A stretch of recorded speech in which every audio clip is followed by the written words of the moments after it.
Mike, thanks very much, and thanks for the mercifully low stage. I shouldn't be able to break anything coming off that. Look, it's fantastic to be here. It's a gorgeous building here at Ricoh. A little bit too much red for my liking, but outside of that, it's all very good. But look, it's very interesting actually if you think about what's happening in the modern world and the challenges that New Zealand faces, and Mike sort of alluded to that. Because in one sense, we know that we have to grow productivity in New Zealand. Ultimately, if we're going to narrow the wage gap with Australia, keep more bright young New Zealanders here, be more efficient as a country, then we just have to lift productivity. So when you look around from a government point of view, the first thing you realise is we're a really large purchaser. We spend a lot of money and we buy a lot of things. And from that, you can see how much there is in the way of opportunity if we want to invoke new technology. So let me just give you one example of that. On a very regular basis, we have prisoners which are held in Auckland but have to go for deposition hearings in Christchurch.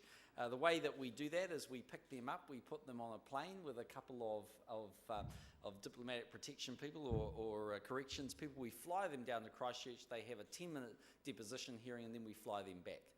That is immensely expensive for the state. And yet in the modern world, we could use technology of video conferencing, just as you've seen from your regional sales manager in Japan, to do exactly that thing. We don't need to fly people all around the country. In fact, we don't need to move them out of Mount Eden for their depositions hearing.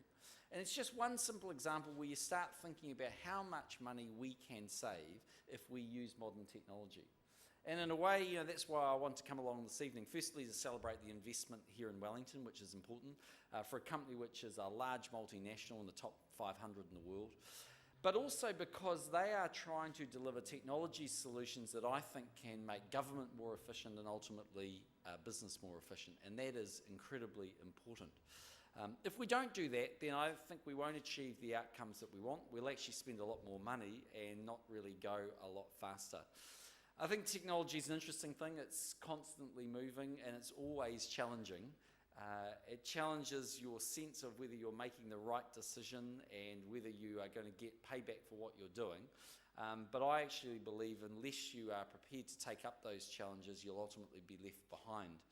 It's interesting actually to see what's happening out there in a lot of manufacturing operations in New Zealand. For some time, the government has actually been employing a technology which some of you will be familiar with called lean technology.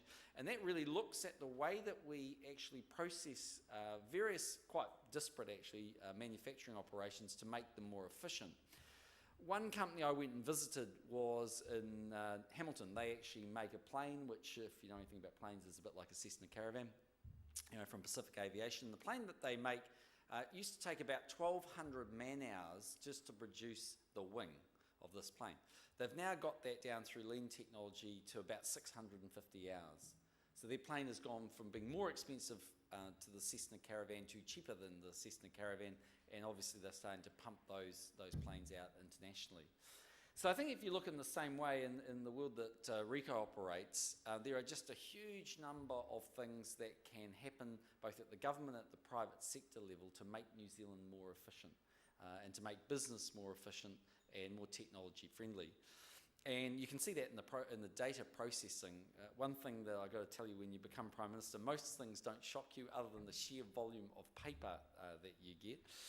I know why we've been having such high levels of deforestation in New Zealand. It's got nothing to do with the tax that was being put on forests. It was more to do with just giving me pieces of paper to read. It's unbelievable. So if you can get to a point where you can process that data, you can store it somewhere, you can send it where you want, you can file it, then you get to a world where you're a hell of a lot more efficient. And that's really the future of New Zealand, I think, if we can do that. I think the second thing is that that's already been raised tonight, this whole issue of being environmentally friendly, environmentally sustainable. It's very important for New Zealand, for the brand of New Zealand and the way that we're going to operate in the years to come. And I think it's getting that balance right between economic growth and caring about the environmental issues that we face.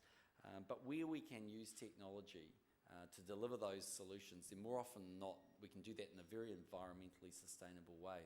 And so again, I think that makes a huge amount of sense. The world is going to be very challenging. When I was in my last sort of really year or two at Merrill Lynch, I was effectively running the homogenous businesses that Merrill had, so global foreign exchange, European bonds, all the things that we thought that the internet would basically kill us. So much so that we actually hired a guy called Michael Packer, who was the Harvard's top professor in IT. So what we got Michael to do was to come back and tell us how we could sort of disintermediate Merrill, how we could use the internet to basically beat Merrill Lynch. That was really the argument. Of course, the right answer was get a bunch of people who take way too much risk and blow the place up. They did that a few years later. But he actually came up with some sensible solutions when I was there, and really came on to say, look, technology is going to completely eliminate your business. So without getting into a long, involved technology discussion, the way they did that was they worked out very simply, actually, that we could work out if somebody was a US fund manager who was buying British shares, then hey, we could be a very clever investment bank and provide a technology package that would allow them to buy those shares online, settle them online with Merrill Lynch, do the currency trade, then no one would be going anywhere other than Merrill to do one transaction to do a lot of different things. As it turned out, they sent me away to go away and do that, not because I was the technology expert, but because I understood the business and the way it operated. And over the course of the sort of next year, we spent a lot of money, but ultimately that all proved to be the right step to take because the world changed so dramatically. In a way, actually, I think it did, without digressing, something completely different. The real challenges that Wall Street faced were in part driven off technology, and I haven't seen any kind of economic or political commentator make that point. But it's absolutely true. We at Merrill used to make literally billions of dollars out of very simple businesses, actually, where there was a margin that operated because there wasn't transparency in the marketplace. And as soon as technology came along, it exposed that margin. That was eliminated through technology. And if investment banks wanted to continue to pay people lots of money, the only way for them to make those sort of profits was to take bigger risks. And that's exactly what Wall Street did. Developed more and more risky products, which ultimately they sold to customers, which in the end turned an investment bank into a hedge fund, and in the end, a train wreck. And so the only reason I raise that is because that is the way New Zealand is going to have to think. If we are going to recognise that we're in a highly competitive world, we're going to have better technological solutions to achieve the outcomes that make sure that we win. The only other reason why I think technology is so important is New Zealand has always suffered from the issue of tyranny of distance. A big issue for New Zealand is we've been a long way away. It's a good thing and a bad thing, but from a business point of view, it's largely been quite difficult for us.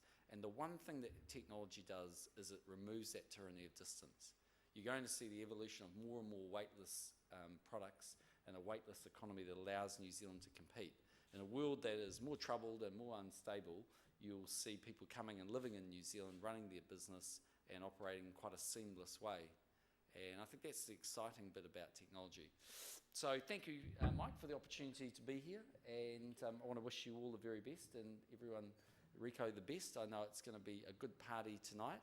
I'm sorry I can't join you. I've got to fly first class, that's actually called Air New Zealand, up to Auckland this afternoon or this evening. And do some other things. But thank you for the opportunity to be here, and all the very best.